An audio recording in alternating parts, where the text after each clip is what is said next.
we're on top of a hill here.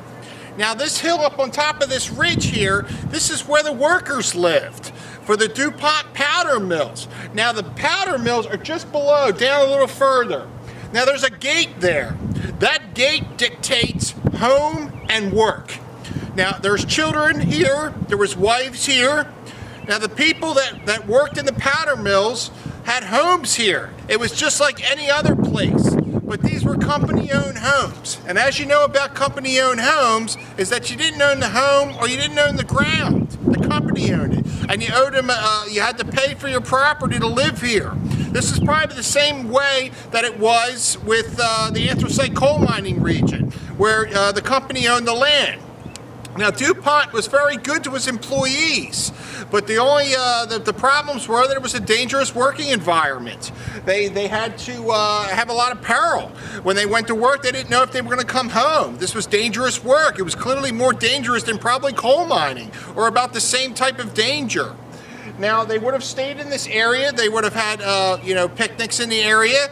They had a company garden that was right down the road here where they grew vegetables. The whole community did that. They have a school here. Right next to me is a schoolhouse. So everything was incorporated into this one general area. They didn't really have to go outside the area for anything. There was a company store here where they bought provisions. Now their food was brought here. Everything that that DuPont had was brought to the workers in this area. Now, as you see, there's a carriage barn here. They had carriages. Some of the bigger homes were for the foremen. There's a home down the street there, and the brick building down there was a blacksmith shop. So everything was done on the premises. Now, thinking back to the Industrial Revolution, was this common? It kind of was in a sense, because a lot of times, going back, I'm trying to get the same time frame as when this was in operation, was the Pennsylvania anthracite region, where everything with the steam engines, wheelwright shops, anything that was built on the premises. And even these people that worked were housed on company property. They didn't really have very far to go. Now, what the DuPont powder mills was that you really didn't have to walk very far. You took your lunch pail, and you had probably a canteen, and you walked down to a gate, which is right down this little path right here. Now, the children would probably say goodbye to their fathers, but they weren't allowed further than that gate. That gate dictated danger. No metal was allowed down there. They were extremely strict about what was brought beyond that gate. Now, as you came back, the work day was about 10 hours. They worked 6 days a week. Now, they only had off on Christmas and 4th of July. That was it. So basically, family life was just what you made it here. Hopefully that on Sunday, it was a worship day. A lot of these immigrants were of Christian or Catholic descent. There was probably a church here that they attended. It might have been a little bit further up, but there was a church here. But this was the workers' village. I'm sure there was many other homes here, but what survives is well maintained. And I'll pan around so you can get an idea of the general area, and you can see where some of these homes were.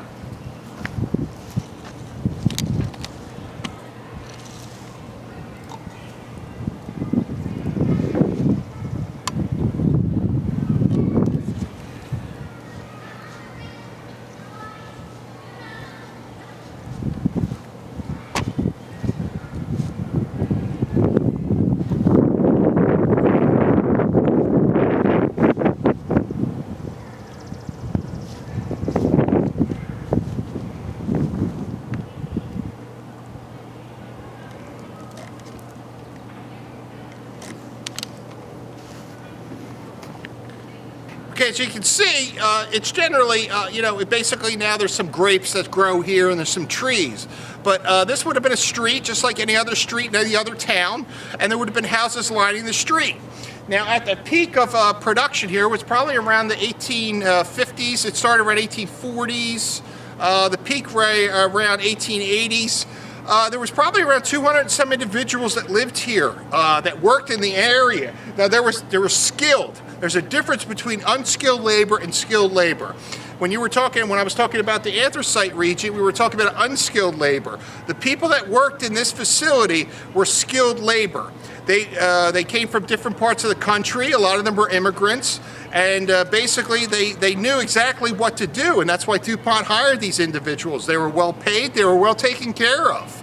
But it was a dangerous work, and they had to understand that, the dangers in, making gunpowder.